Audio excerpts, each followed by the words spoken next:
But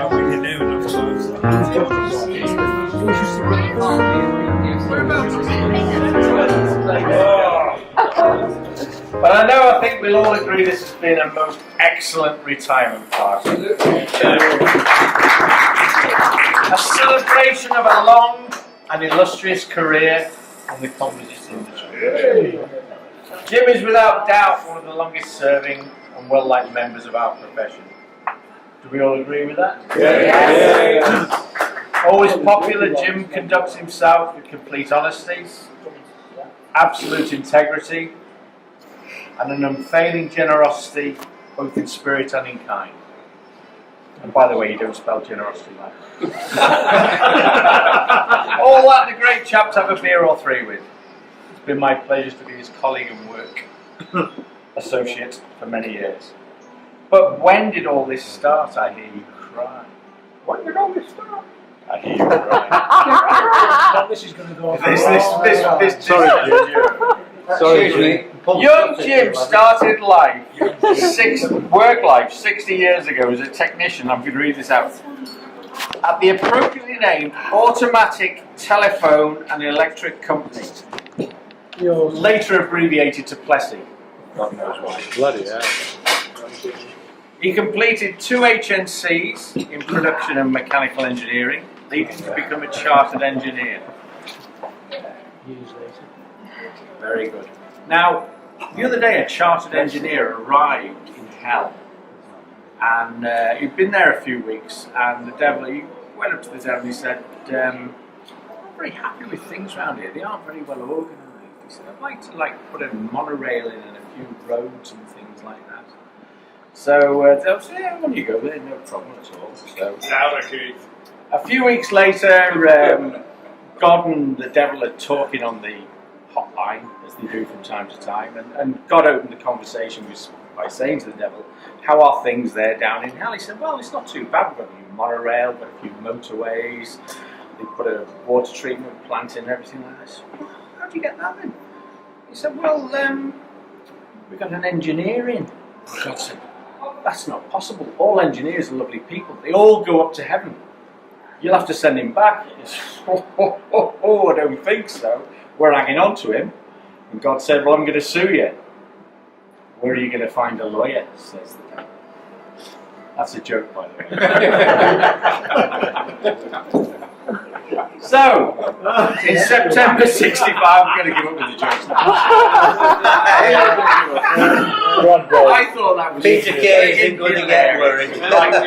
In September 65, Jim joined Fiberglass. A career in composites awaited. He worked there until the mid-80s in applications and senior product management, overseeing the production of SMC rovings and so forth. Jim was unique in that he could do complex sums and understood strange words such as torsional rigidity, modulus, flexural. Well, at least he gave a bloody good impression of what he said. And to be honest, who amongst us was going to contradict him anyway? There's always one. His most famous published work of this era was the Design Data Manual. Hey.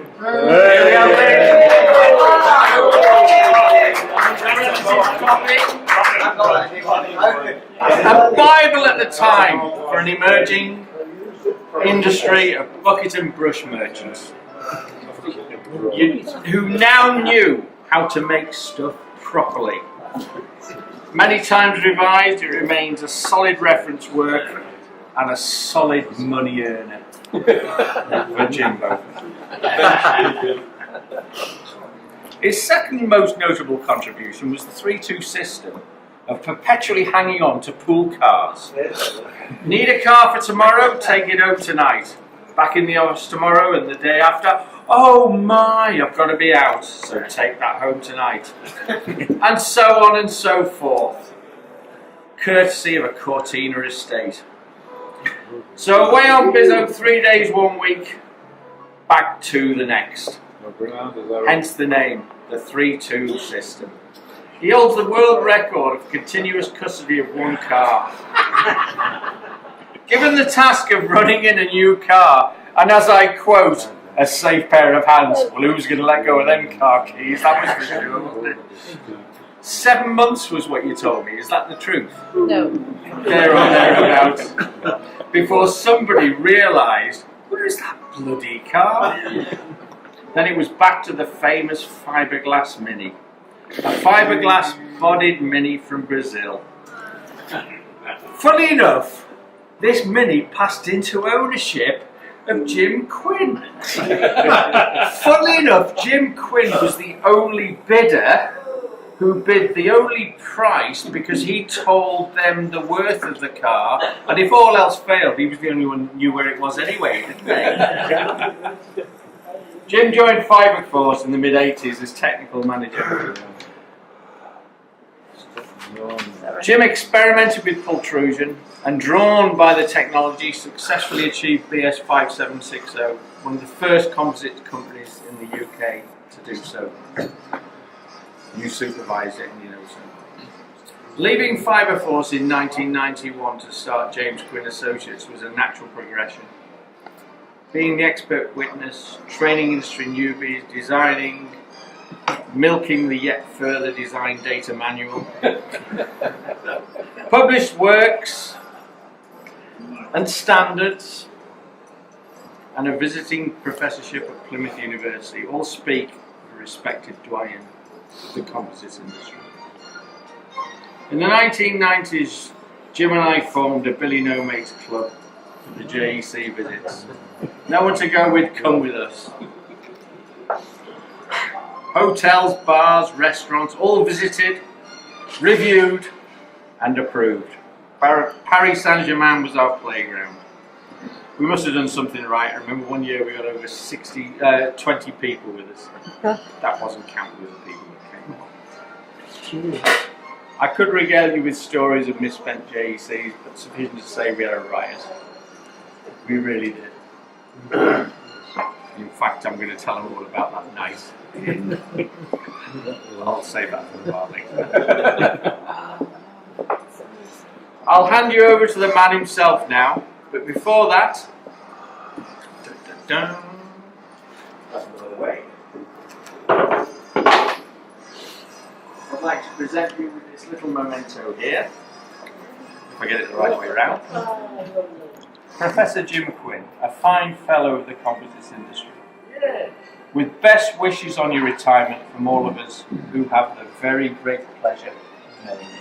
Yes.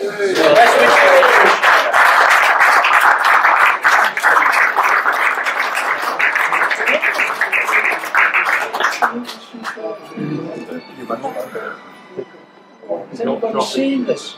No, please I'm going to pass it around because one of you will drop it. I'll nick it. Absolutely superb. Thank you so much, Keith. The good news is you're not going to get a speech. Hooray! Hooray! The bad news is I've prepared a little segment for you live. I just wanted to say a few words from the people who who were invited but haven't been able to come. Who are asked to be remembered to all the ancient faces here today. Barry Chisholm. Who remembers Barry Chisholm? Yeah. Yes. Wait, for Wickens. He's in Spain on holiday. Oh, shame. Callum Goff, Oh, yeah. poor soul, is ill and he can't come. He was going to come in spite of his illness. He couldn't drink anyway, so it turned out he couldn't come. Jeff Gibson sent his apologies and wanted to be remembered to everyone here. Prior commitments. Ian Trays from ancient fiberglass days, he now lives in France and is treat hopeful.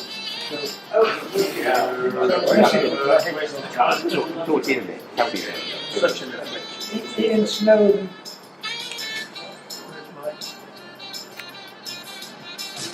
Ian Snow is unable to come, he's on holiday. John Hartley, he's worked very well with John Hartley. He had a serious illness which meant he couldn't come. He made sure he couldn't come because he had to go to China. So he's actually, I believe he's in China now. He's actually sent you a thing.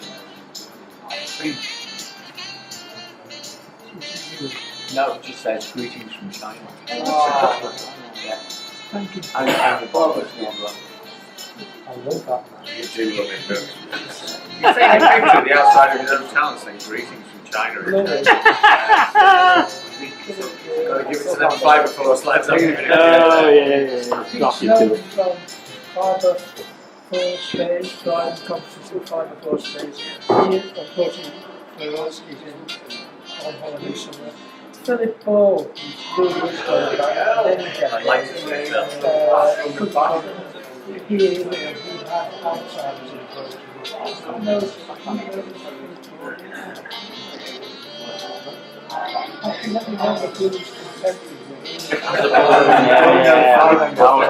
I work with Phil, so yeah. Yeah. I work with Phil, so yeah. I used to sell them. Yeah, you used to. You were He was working in an outfit down You were- you were went beyond 1 year, knocking on doors. Someone said, Good wishes.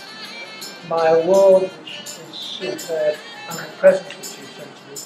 Enjoy the rest of the evening, and again, thank you so much for coming. Thank you very much. As a gentleman. Jim. Jim, God bless. Take And care. we wish him a long, happy retirement. Enjoy it. Enjoy it, Jim. Enjoy it.